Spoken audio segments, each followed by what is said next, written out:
Imaginez-vous sur un navire du XVIIIe siècle, voguant à travers des mers lointaines. L'air est salé, les hommes sont rudes et les dangers omniprésents.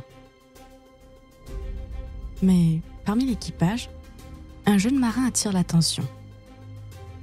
Ses mains sont étrangement douces pour un matelot. Sa voix est parfois trop aiguë, mais ses connaissances en botanique surprenantes. Ce marin cache un secret qui, s'il était découvert, pourrait bouleverser l'histoire de l'exploration maritime. Mais alors, qui est ce mystérieux personnage ? Et pourquoi sa présence a marqué l'histoire ?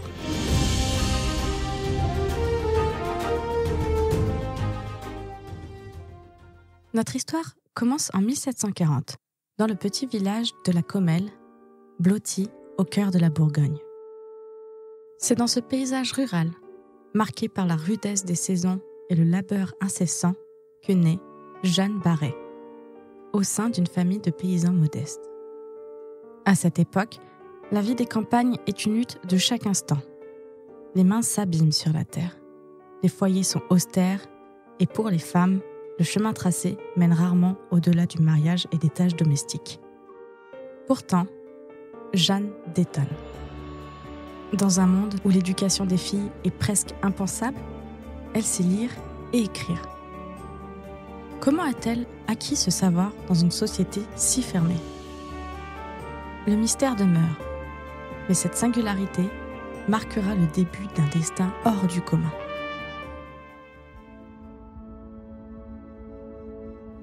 En 1764, alors âgée de 24 ans, Jeanne fait une rencontre qui bouleverse son existence, celle de Philippe Commerson, un botaniste de renom de 37 ans.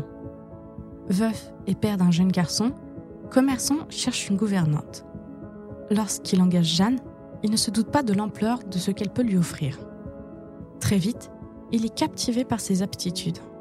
La curiosité innée de Jeanne, son intuition pour décrypter le monde naturel et sa précision méthodique lui laissent une impression profonde. Admiratif, il décide de partager avec elle son savoir, l'introduisant à l'art de cataloguer et d'analyser les plantes. Jeanne devient alors bien plus qu'une employée, une assistante dévouée et passionnée, absorbant avec ferveur chaque enseignement. Et ce respect mutuel, né de leur collaboration, évolue peu à peu. L'admiration intellectuelle se transforme en un lien plus intime, une complicité qui dépasse les conventions.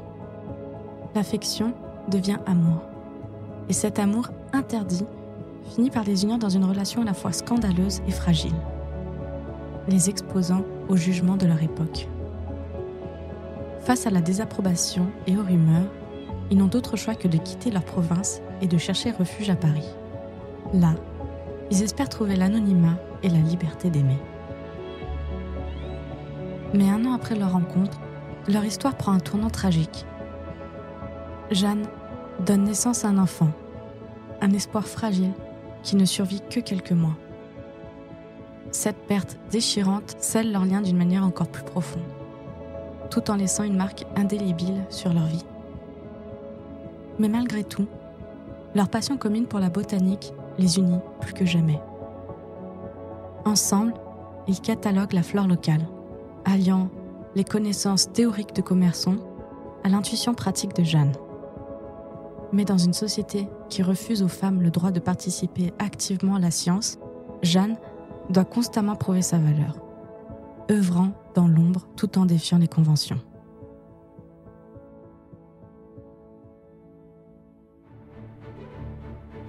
« 1766, siècle des Lumières. L'Europe a soif de connaissances. » Par conséquent, Philibert Commerson se voit offrir une place à bord d'un rêve. Rejoindre Louis-Antoine de Bougainville pour la première expédition dirigée et organisée par la France pour faire le tour du monde. Une odyssée où science et ambition se croisent. Près de 200 hommes, une poignée de navires et une mission colossale. Déchiffrer les mystères des terres inexplorées. Capturer l'essence de la faune et la flore inconnues et ouvrir de nouvelles routes pour le prestige et l'expansion de la France, à comprendre, trouver de nouvelles terres ou installer des colonies. Ce périple promet de redessiner les cartes du monde et d'offrir à ses participants une place au panthéon des explorateurs. Commerçon, avec sa santé fragile, peut être accompagné d'un assistant, afin de mener à bien cette expédition. Bien évidemment, les femmes sont strictement interdites à bord des navires de la Marine royale. Alors Jeanne et Commerçon mettent un stratagème en place. Elle accompagnera ce dernier, déguisé en homme. Ils devront faire semblant de ne pas se connaître et Jeanne montera à bord au dernier moment pour ne pas éveiller les soupçons. Ainsi, elle se coupe les cheveux, bande sa poitrine, s'habille avec des vêtements amples et se présente comme Jean Barret, le valet de Commerçon. Ce plan n'est pas seulement risqué pour Jeanne, mais aussi pour Commerçon, qui risque sa réputation et sa carrière. Imaginez la scène. Jeanne, le cœur battant, monte à bord du navire. Chaque regard la fait frémir. Va-t-elle être découverte ou jetée par-dessus bord ? Mais le 1er février 1767, aux premières lueurs du soleil, avec la brise matinale, le navire L'Étoile, bateau ravitailleur de la frégate La Boudeuse, malgré tout, lève l'ancre et quitte le port de Rochefort pour commencer son expédition autour du monde, commanditée par le roi Louis XV. Sans rien soupçonner. Mais à bord du navire, les conditions de vie sont difficiles. L'odeur âcre de la sueur et du sel imprègne l'air confiné. Les 116 hommes d'équipage vivent dans un espace confiné de 31 mètres de long sur 8 mètres de large. Par chance, Jeanne est affectée dans une cabine privée avec Commerçon. Comme son état de santé se dégrade, elle reste à s'occuper de lui, pour soulager ses ulcères à la jambe et son mal de mer persistant. Les marins doivent faire face à des tempêtes violentes, à des maladies tropicales et à la malnutrition. Les tensions entre les membres de l'équipage sont fréquentes, exacerbées par le stress de la vie en mer. Jeanne, au milieu de tout ça, doit non seulement maintenir son déguisement jour et nuit, mais aussi effectuer des tâches physiques épuisantes d'un marin. Ses mains, autrefois douces, deviennent calleuses. Sa peau brûle sous le soleil. Et elle doit faire face à l'isolement et à la peur constante d'être découverte. Mais elle continue de jouer son rôle avec détermination. L'expédition les mène à travers des paysages à couper le souffle. Leur premier arrêt est à Montevideo, en Uruguay, après 77 jours de voyage. Jeanne, toujours déguisée en Jean, accompagne Commerçon dans ses explorations botaniques. Pendant 1 mois, il collecte un maximum de plantes et de spécimens. C'est au Brésil que l'expédition franchit une tournure fascinante pour Jeanne. En mars, à Rio de Janeiro, elle se retrouve face à un monde qui dépasse l'imagination. La jungle tropicale. C'est un théâtre de vie débordant d'intensité, où le vert semble infini, des couleurs flamboyantes débordent de partout et où les parfums sucrés se mêlent à la chaleur et l'humidité étouffante. Elle arpente ces forêts luxuriantes, une exploratrice au regard affûté, récoltant inlassablement des spécimens inconnus. Restée à bord, Commerçon, cloué par une blessure à la jambe, dépend entièrement de ses trouvailles. Parmi elles, un arbuste aux fleurs éclatantes, qui sera baptisé Bougainvillea, un clin d'œil au capitaine de cette aventure sans précédent. Mais, tandis qu'elle s'émerveille de cette nature indomptée, une autre tempête se lève sur le navire. Les rumeurs, d'abord murmurées, gagnent en intensité. Les marins commencent à douter de l'identité de Jean Barret. Les soupçons se multiplient. Les regards deviennent pesants. Si les récits officiels restent silencieux sur cette période, on devine que Jeanne a dû naviguer dans un climat de suspicion et d'hostilité croissante, cherchant à préserver son secret contre vent et marée. En Patagonie, alors que l'expédition affronte les vents capricieux, avant de s'engager dans le redoutable détroit de Magellan, Jeanne poursuit son travail. Les terres glaciales ne l'arrêtent pas. Elle assiste Commerçon dans des explorations éprouvantes déterminée à ne pas laisser les défis du voyage entamer sa passion pour la science.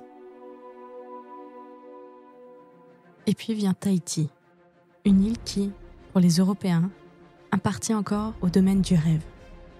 L'équipage de l'Étoile est fébrile à l'idée de poser pied sur cette terre exotique, promesse de découverte. Pour Jeanne, l'opportunité est immense. Explorer une flore à couper le souffle. Mais l'enjeu est double. À chaque escale, son secret devient plus difficile à protéger. Et cette île de promesse pourrait bien être aussi celle de la révélation. Dès leur arrivée, les Tahitiens accueillent chaleureusement l'équipage. Cependant, leur perspicacité met en effet fin à la supercherie de Jeanne. Contrairement aux Européens, les insulaires, habitués à une société matriarcale, perçoivent immédiatement sa véritable identité. « Vaine, vaine !» s'exclame-t-il en la désignant, utilisant le mot tahitien pour femme. Cette révélation provoque un choc parmi l'équipage. Exposée devant tout le monde, elle sent la panique monter. Bougainville est furieux d'avoir été trompé et il envisage de la laisser sur l'île. Mais, contre toute attente, l'équipage prend sa défense. Ils ont vu de leurs propres yeux la détermination et l'expertise de Jeanne. Elle a gagné leur respect et ils refusent de la perdre. Et alors, malgré la tumulte, Jeanne continue son travail de botaniste. Elle explore l'île, découvrant et cataloguant de nouvelles espèces de plantes tropicales. Son expertise et sa passion pour la botanique ne font que croître au contact de cette biodiversité luxuriante. Puis, l'expédition lève l'ancre et fait escale en Nouvelle-Guinée, bien moins documentée. Mais la prochaine étape du voyage de Jeanne amènera de nouveaux défis. Puisque finalement, en 1768, plus d'1 an après leur départ de France, l'Étoile amarre à l'île de France. On nomme maintenant l'île Maurice. Jeanne, toujours aux côtés de Commerson, décide de s'y établir. Affaibli par les épreuves du voyage, le botaniste ne peut plus explorer comme autrefois. Mais leur passion commune pour les découvertes botaniques demeure intacte. Pendant 5 années, ils parcourent l'île et ses régions voisines, collaborant avec les habitants locaux et enrichissant leurs recherches. Le respect mutuel, qui caractérise leur collaboration, ne fait que s'amplifier. Commerson, conscient de l'apport indispensable de Jeanne à leur découverte, tente de la célébrer en nommant une plante, Baressia bonafidia. Mais cette dédicace ne sera pas officialisée, le botaniste ayant ignoré les règles de nomenclature scientifique dans sa publication. Pendant cette période, Jeanne fait preuve d'une remarquable capacité d'adaptation et d'entrepreneuriat. Elle monte seule un petit commerce, une taverne à Port-Louis. Cette activité lui permet non seulement de subvenir à ses besoins, mais aussi de financer, en partie, leurs expéditions botaniques. Cependant, des archives révèlent un aspect plus sombre de sa vie sur l'île. Jeanne posséda des esclaves, une pratique courante dans les colonies de l'époque. Ces éléments, bien que troublants, offrent une vision nuancée de son parcours, loin de l'image idéalisée de liberté et de résilience, souvent associée à son histoire. Tragiquement, Commerson meurt en 1773 sur l'île Maurice. Jeanne se retrouve seule, à des milliers de kilomètres de chez elle. Malgré cette perte, elle continue leurs travaux botaniques pendant quelques temps, gérant son commerce et poursuivant ses explorations. Et 1 an plus tard, elle se marie avec Jean du Bernat, un ancien soldat. Il est peut-être temps, pour l'aventurière, de finir ce voyage.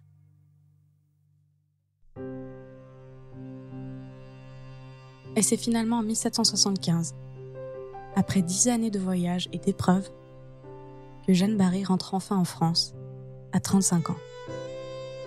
Elle choisit de s'établir à Saint-Oleil, un village tranquille de Dordogne, terre natale de son époux. Ici, dans ce coin reculé, elle troque les grands horizons pour une vie apaisée. Mais son passé extraordinaire ne disparaît pas avec les années. Dans la communauté, on chuchote encore ses aventures, ses exploits, ses découvertes. Jeanne devient une énigme vivante, une femme respectée pour avoir vécu ce que peu oser même imaginer. Son héritage scientifique, lui, est colossal. Pendant son tour du monde avec l'expédition de Bougainville, elle a contribué à rassembler plus de 6000 spécimens de plantes.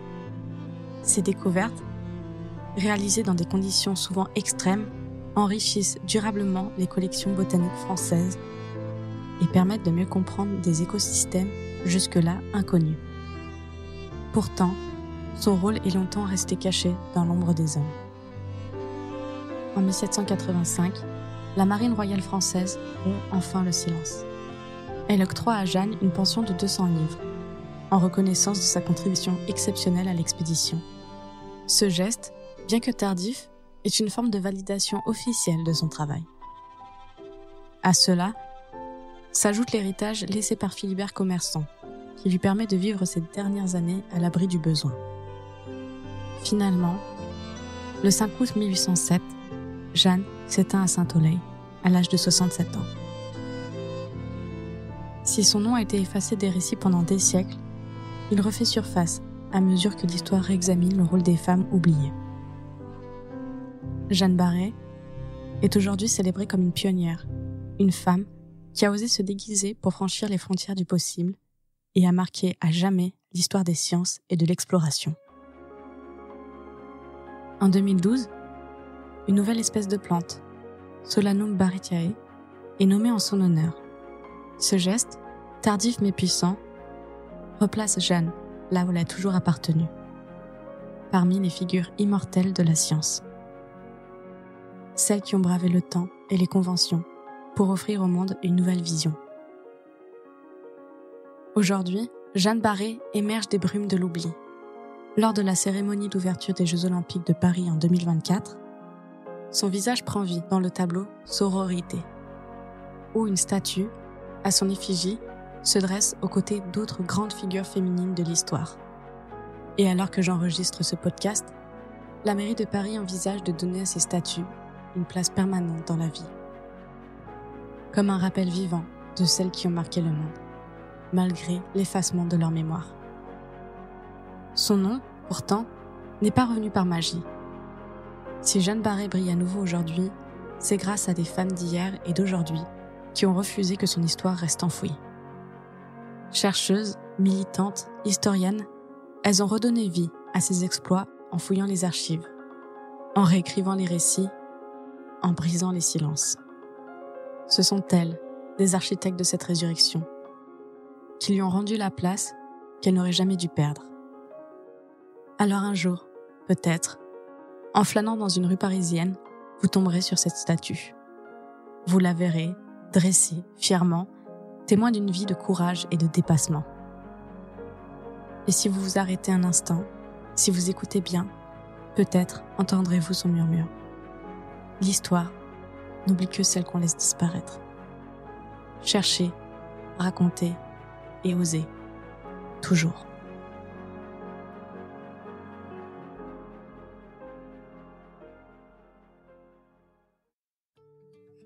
Hello! À chaque fin d'épisode, j'aimerais prendre encore 2 petites minutes de votre temps pour vous donner une recommandation d'une créatrice de contenu française qui fait du contenu que je trouve super intéressant et qui mérite d'être plus connu. Et pour cet épisode, j'aimerais vous présenter le podcast Les coulisses du voyage. C'est un podcast qui présente une autre façon de voyager, souvent plus écologique, et qui donne plein d'astuces et qui prouve qu'on n'est pas obligé d'aller à l'autre bout du monde pour vivre une aventure. Personnellement, j'ai beaucoup aimé ces épisodes sur le fait d'organiser des voyages proches de chez soi, de finalement sortir une carte et voir ce qui peut piquer notre curiosité dans un court rayon autour de notre maison. Je vous mets tous ces liens dans la description de cet épisode. C'était Camille, et merci d'avoir écouté mon podcast, et je vous dis à bientôt pour un nouvel épisode.